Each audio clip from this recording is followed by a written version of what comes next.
Dans les années 1970, Michel Bourdet dessinait des portraits hyper réalistes de stars. Il avait croqué le portrait de Claude François. Celui-ci vient de rejoindre les collections de la Bibliothèque nationale de France, BNF.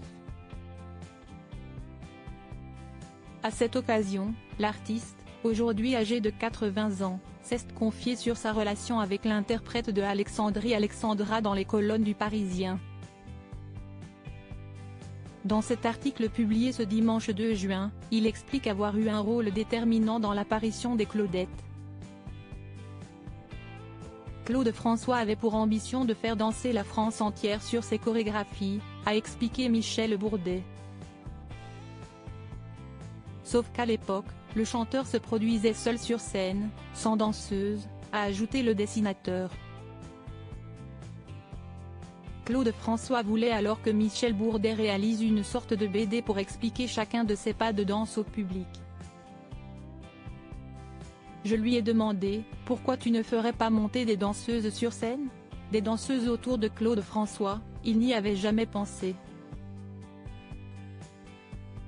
Il était crevé mais il m'a tout de suite dit, ah oui, mais avec des filles canon, s'est remémoré Michel Bourdet.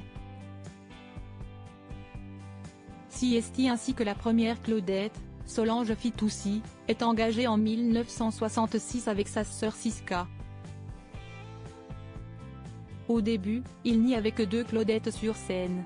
Elles sont passées à 4 pour Sont Olympia, avec Pat et Cindy, a expliqué le dessinateur avant de poursuivre.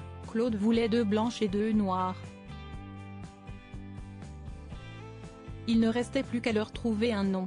Cette fois, ce n'est pas Michel Bourdet qui a eu l'idée mais Jean-Marie Perrier qui a trouvé Claudette.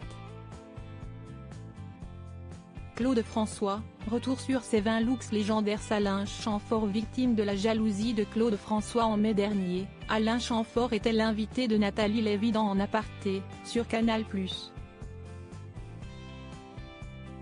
L'occasion, pour l'auteur-compositeur-interprète de 75 ans, de se remémorer ses débuts avec Claude François. Il avait beaucoup de charme, il était amusant, il avait de l'humour, il était charismatique. Mais l'interprète de Comme d'habitude avait aussi une part d'ombre, a souligné la journaliste. Bien sûr, c'était quelqu'un d'un peu obsessionnel, a concédé Alain Chamfort. Claude François a parfois manifesté de la jalousie à son égard.